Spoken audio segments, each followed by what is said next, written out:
In tonight's Spotlight, we talked to Canadian businessman and philanthropist Salah Bachir.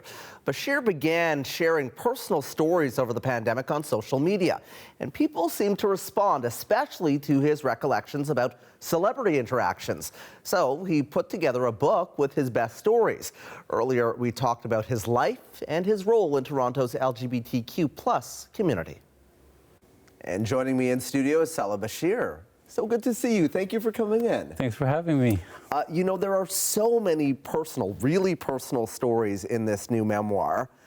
Stories about hooking up, etc., which we'll get into a little bit later. But why did you decide to put this all on paper? Well, it's been coming for a long time, and I started when I was in hospital and rehab, posting on Facebook and Instagram, and there's stories I've told, and it turned into a book. And a lot of the theme of the book is themes I've had to struggle with, whether body image, weight, being sick, bounding back, having that kind of struggle and survival. And I think that's throughout the book that I decided to turn it into a book. I want to go way back to, I think it was 1965 when you emigrated with your family to Canada. You grew up in Rexdale. And I read a story that, you were doing ESL classes and a teacher suggested you watch TV. Mr. McKenzie said the best way to learn English and pick up the language is to watch television. And back then we had great choices like Batman, Bewitched, Bonanza, the 3 Bs. And if you ever see the old Bewitched, it's the gayest thing ever on television. I mean, Andorra, and Elizabeth Montgomery was a huge proponent of gay rights and queer rights, and Paul Lynde was on it. It was just brilliant. You pick up expressions that it's the best way to pick them up. Is that where your love of celebrity came from watching television back when you were a kid? Not necessarily. I think I fell into it by loving film and culture and not really loving celebrity per se. We all have a job to do, right? We do a job and we try and get a headline or two and sell books, sell magazines, whatever we do. And it just, the extra thing is what people did with their celebrity, getting people, whether they spoke up or how they turned their celebrity into a cause. I mean, like Paul Newman and Joanne Woodward raising $500 million so far for charities and getting them involved here with different charities, or Marlon Brando standing up for Native rights, so it's that connection, like Ella Fitzgerald, racism. Any of the people that talk about the book, it's about survival and striving. Like Eartha Kitt her mom was raped, and she's part Cherokee, part Black, and Elizabeth Taylor. Everybody picks up that Elizabeth Taylor tried on my pearls, but what they don't know about Elizabeth Taylor, she broke her back 5 times. She had skin cancer, she had a tumor, she had osteoporosis, and it was a struggle every day to get up and be on screen and be Elizabeth Taylor.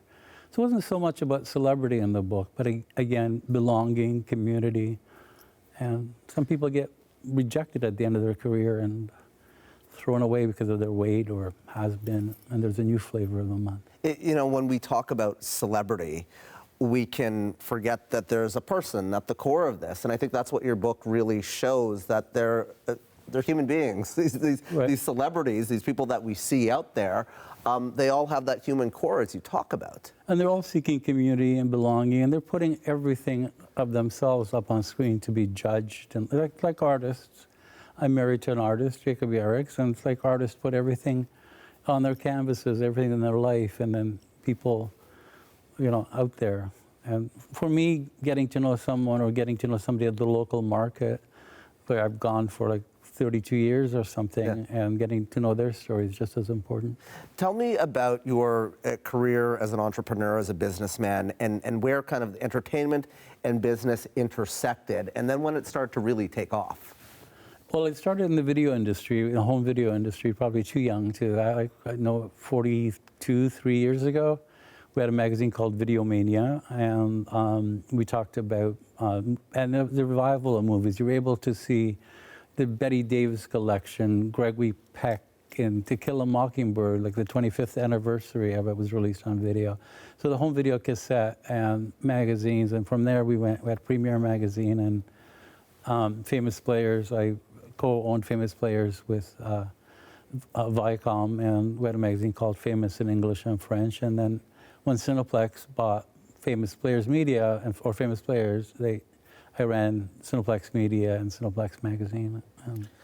So you made a lot of money, but you have used I've given away a lot more, so I'm kind of broke. But you used a lot of that money for causes which you believe in. Here in Toronto, there's a place called the 519, which is a hub, really, for the gay village in Toronto, and they provide so many resources. That is one of many different organizations that you have backed with your philanthropic work. Why is that so important to you? You know, my philanthropy isn't just writing a check. I've raised a lot of money for different causes as well. And the 519 is it's a hub for everything. It's been around for almost 50 years, and it's a community center. And it's based on inclusion and belonging and having resources from refugees, for trans people, for people coming out, people doubting their sexuality. It's a community center for all. And I think that's been my whole thing in seeking community, also building community, whether it's also in healthcare or other causes as well. You know, we had Kamali Powell from the Rainbow Railroad on the program a week or two ago, and we were talking about kind of the current climate right now in this country, and also looking to the United States. Does that concern you at all? You put your support behind a lot of these community resources for the trans community, for the gay community. Does it concern you? It always concerns me. I mean, there's still 69 or 70 countries in the world where it's illegal just to be gay. And one of the things I wanted to do with the book is to put my pronouns right on the cover. I was surprised it hadn't been done before, but I think mobilizing and keeping active and keeping on point and getting things done, you can never let your guard down. And not only just queer rights, but refugees as well, and abortion, any of those things. One of the other things that's front and center on the book, in addition to your pronouns, is you looking quite fabulous. You're always wearing jewelry, and I read that it's because you never really learned to tie a tie, so you would wear brooches, right? Yeah, I still don't know how to tie it. You still don't know how to tie a tie? No, well, I can show you afterwards. But, It's okay, actually. you don't want to. You'd rather have these than your tie on. But anyway. Your image has been important, but also you've pushed back a little bit when it comes to image within the community, because you say that things can be a bit superficial sometimes. Explore that a little bit for me. I think for me it's a calling card. It's a badge of courage to walk into a boardroom, to walk into anywhere and have a brooch on or jewelry, and body image as well. I mean, we've all rejected people who are heavier or looks and comment on them, and for me, it just empowers me to walk in and say, here, this is who I am, Does that throw people sometimes, though? Do I care? I mean, I'm the one walking in the room. If you have a problem with it, you should really look into what your problem is. Absolutely. Yeah. You were the Grand Marshal in Toronto's Pride Parade. Twice. I'm looking for a third time, so somebody should call in. And you are, a pretty prominent figure in Canada's queer community. But you said that you always didn't feel at home in that community as well, especially as an Arab. Well, you never feel at home in any community that you want to be put in and restricted to. I mean, I think that's the case. And being an Arab has been harder for me sometimes than being, especially in today's environment and what's going on in Gaza and in the Middle East. And, but I think I'd never wanted to be classified as just this or that. So I didn't want the book to be classified as a gay book or a memoir. It's like telling everything through my encounters with different people. And that's just a preference. And there was a lot of racism when we first came here. There was. And I tell a story of my mom speaking 3 languages and going to Woolworths and speaking in a quiet voice.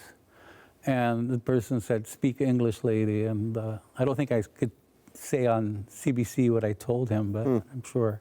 In the life that has been an incredible one for Salah Bachir, what is next?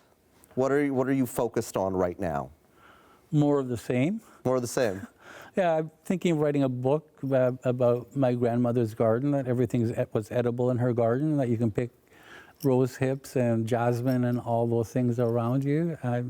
That kind of continues from this, but I'm involved with the Six Nations Woodland Cultural Center, trying to build a new museum there, and still involved with capital campaigns. And yeah, as much as I can. I mean, I am 68 and immune suppressed, but I have bursts of energy a lot. Salah Bachir, appreciate the time. Thank you very much.